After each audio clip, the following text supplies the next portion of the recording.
Thank you, Rosanna. Thanks to everyone who presented during the IPA EU session. We still have work to do, as you all seen.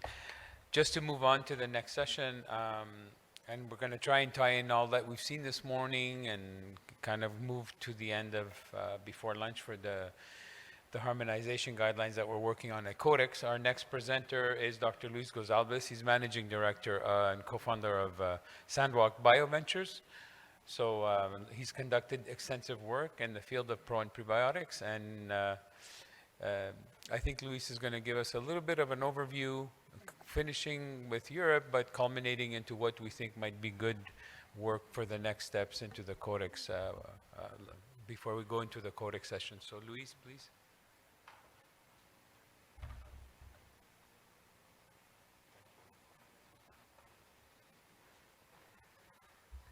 Hi.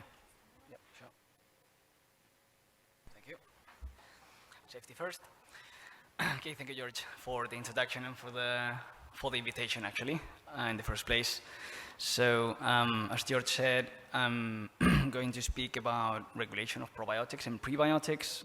Many of the things that we will cover here have been actually discussed. Hopefully a little bit more on prebiotics, because most of the things before have been focusing on probiotics. So the title is A Domino Effect of Favourable Opinions, which is a follow-on from a talk that we had in February this year of as George mentioned, a survey among all competent authorities, not only competent, but also relevant authorities, what we call relevant authorities, and we will see what that means. So, a brief introduction, as George said, Managing Director of Sandwalk BioVentures. We're a strategy consulting firm, exclusively devoted to microbiome technologies, Sandwalk BioVentures. So, in terms of the agenda, very brief agenda that we will go through now. Why are we speaking about this today? A lot of introduction has been made to this, so we will not lose a lot of time on this. What is the matter, which has also been discussed in previous talks, but just to highlight what we believe is the main issue there. What is the current situation? We will see the situation that we had in February and the situation that we have now in September, and a little bit of conclusions and outlook, as George also mentioned. So what we're speaking about this now, as we all know now, Spain, and as you can guess from my accent, my home country, decided to accept the use of the term probiotic and prebiotic in between February and April 2020, so already over a year ago. This was a big deal because, as we all know, the use of these terms was not allowed in Spain and is not still allowed in many countries. More details on that later. So this is the deal. Very soon after that, we started seeing adverts and things containing the word probiotic and on the streets, which made us very happy. So what is the matter? We see the root of the problem in the very definitions of probiotic and prebiotic and how they clash with the European regulation. So if we go to the definition of probiotic, there are a couple of them, but they all coincide in that they are live microorganisms that confer a health benefit, and the underlying part is important, the health benefit bit. If we go, on the other hand, to the term prebiotic, there are more definitions. It is more difficult to define what a prebiotic is. There are different opinions. There are evolving definitions, but in the end, they all coincide. And let's go to what we all agree on, which is something that through the microbiome confers a health benefit. Again, the underlying part is the important bit here. So why is this a problem in Europe? There are many problems, and the issue is complex. But if we go to the very root of it, we go to Regulation 1924/2006, which is the one that regulates health claims in Europe. And it says two things, many things, but two things that are relevant to us today. First thing is the definition of a health claim, which is any message made in any form or shape that implies a health benefit resulting from the ingestion of a food or a food ingredient. And the second thing is that it says that these health claims are prohibited unless they are explicitly authorized by the European Commission. So long story short, there are 3 issues with the terms probiotic and prebiotics in the light of this regulation, which is that the European Commission thinks or believes or is the opinion of that they imply health claims which have not been explicitly authorized. That is the first and most important problem. Second, these terms are not necessary to provide essential food information to consumers. And third one, which is linked to the second one, which is they cannot qualify as generic descriptors, which is the legal term for traditional names for foods like tonic water. Even the word tonic in tonic water has been discussed as an authorized health claim by the European Commission. It is approved, but even that one has been discussed. So the definitions of and prebiotics clash with the opinion and the regulatory framework at the European level. So we have just seen that Spain, and we will see that other countries as well, and we have spoken about Italy, they allow for the use of these terms. So how come? How is that possible if they're not allowed in Europe? Because Europe, as many of us know, is not really a union. We're not very united, and we're seeing even people leaving now. So there are a lot of differences, regulatory differences, between the European-wide regulation and the individual regulations of national states. So there are differences in market placing procedures. Some countries require a pre-market notification when placing a new food supplement on the market. Some others do not. Differences in warnings, and this obviously doesn't go only to the language that you need to label on. It is the very existence of specific warnings in certain countries, whereas some others do not require those warnings. Differences in authorized health claims, as we will see with probiotics and prebiotics in a minute. So some countries do have health claims authorized for certain ingredients, whereas some others do not. Even in differences in permitted versus not permitted ingredients, other than vitamins and minerals. So the commonality across all countries is vitamins and minerals are authorized, but some other ingredients may not be authorized in certain countries. And something that is really confusing for people placing supplements, especially if they come from outside Europe, but differences in maximum limits, approved limits in different countries, even for vitamins and minerals. So this is just something that we published over a year ago. On the countries on dark blue are the ones that abide by the limits set up by EFSA or recommended by EFSA, so no changes, whereas the ones in light blue are countries that have some kind of limitation or special limit for certain ingredients. Right, so a lot of lack of harmonization. So there's an issue with European regulation, but at the same time a lot of lack of harmonization between countries. And this takes us to the current situation. So back then, and this survey was conducted between late November 2020 and late January, early February 2021, we knew about the situation in Europe, but we decided to ask directly, and especially to ask authorities, and I will explain now why we use the word relevant rather than competent, their opinion, and especially if the decision from Spain would change their mind in some way.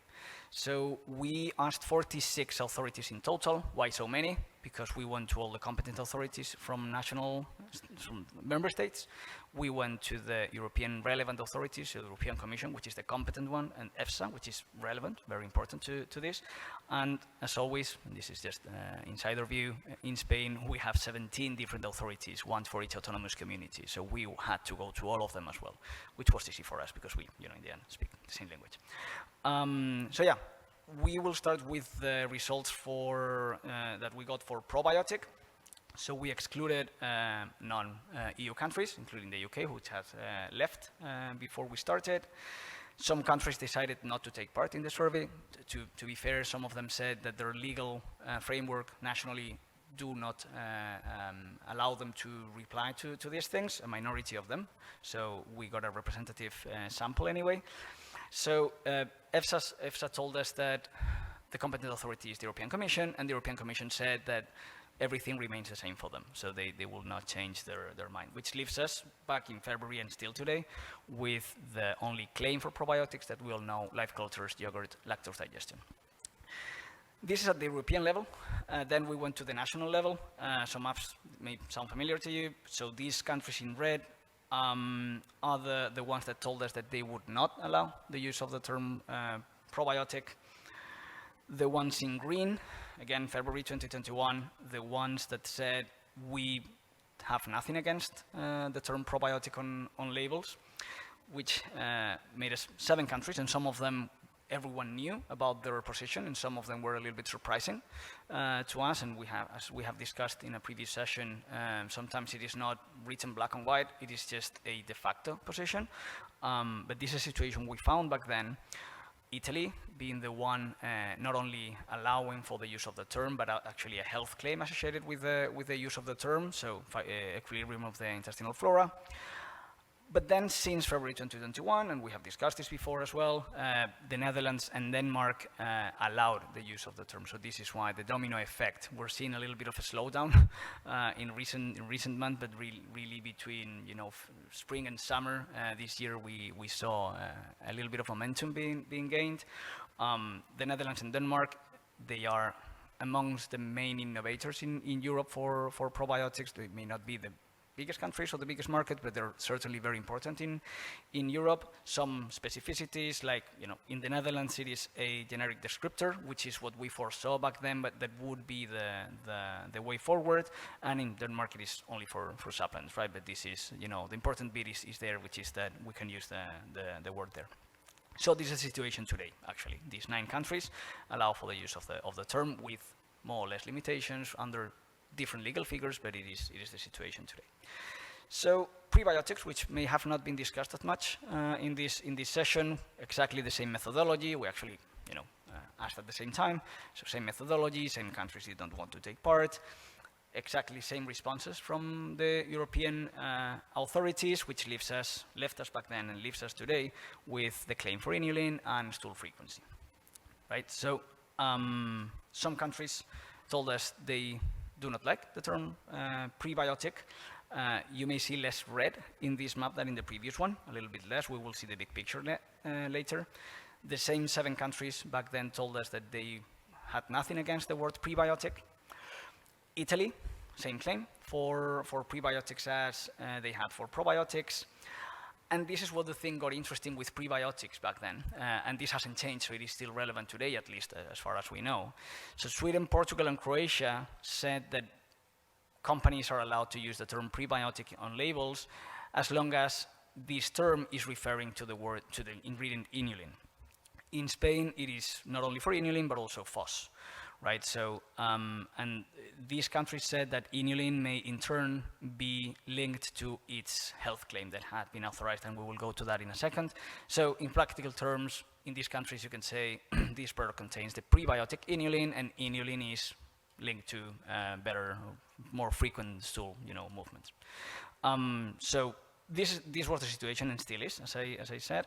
So what's the deal with inulin? As we said, there's a health claim authorized for inulin in Europe. It got authorized on January 1st, 2016 by European law, health claim law. Applicants, so it got approved for a specific ingredient from a specific company for a period of exclusivity of 5 years. 5 years afterwards, so 1st of January this year, this claim is free for all inulins that qualify with the same specifications as the claim goes for the one that got approved. So basically, it is not that all inulins can do it, but it is certainly more free than it used to be. So this was the situation for prebiotics, and still is as far as we know, because there have been more movements around probiotics than there have been for prebiotics. Something interesting as well that we got when we asked an individual country of the ones in red is, so we engaged in sort of a conversation with them. So we asked them, not even inulin, why don't you like inulin for prebiotics? And they said that as far as they knew, there is no authorized health claim for any ingredient, inulin or otherwise, that has proven the benefit in modulating the gut microbiome activity, so promoting the growth or activity of microorganisms, which is interesting because it is a different interpretation compared to the other ones. So the other ones focused on the clinical endpoint of it, which is the stool frequency, whereas these guys said it may improve its stool frequency, but the definition of prebiotic goes, it needs to go through the microbiome, and this has not been shown. So this is interesting, just, you know, from the regulatory point of view, it is interesting. In Spain, we did the same thing. Some autonomous communities didn't come back to us. They all agreed that they will follow the national authority's opinion, which is probably the very first time that autonomous communities agree on something, and I can tell you from the inside. So this is really a milestone for us, and this has been with probiotics and prebiotics, happy days. So in terms of conclusions and a little bit of an outlook, this slide is exactly the same except for the numbers that have been updated that we presented in February, is that the friendliness towards pro and prebiotics, or the terms, is increasing in member states. If we look at the numbers by the number of member states, it is not weighted by, you know, population or market size or anything. It is just the number of countries. Some of them are very small, but they count as member states. So we see 32% of member states allowing for the use of the term probiotic and 36% allowing for the use of the term prebiotic, with some differences as we have seen. But we already foresaw back then that the friendliness would increase. And that the way would be generic descriptors, which is the most logical term if we think about it. It is the way they have been called for life, right? So this is the main, probably the best way forward.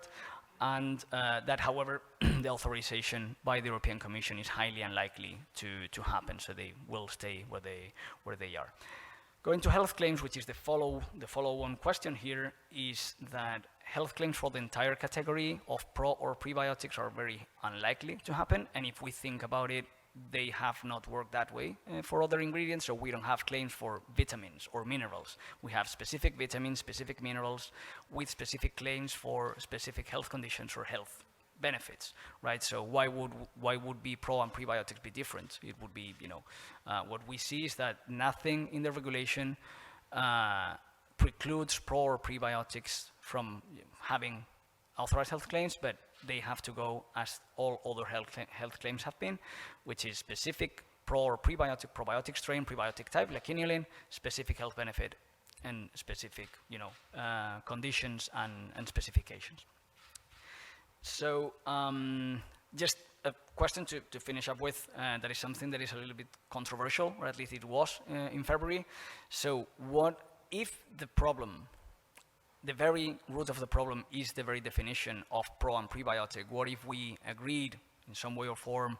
I'm sure this has been attempted, right? But what if the solution is just turning pro and prebiotic a real generic descriptor without the health benefit bit? We would be happy enough if it was just live microorganisms to be added to food, or something like that, right? So just food for thought there.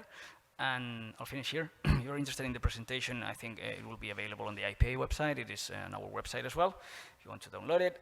And happy to take any questions here or offline or otherwise. Thank you very much.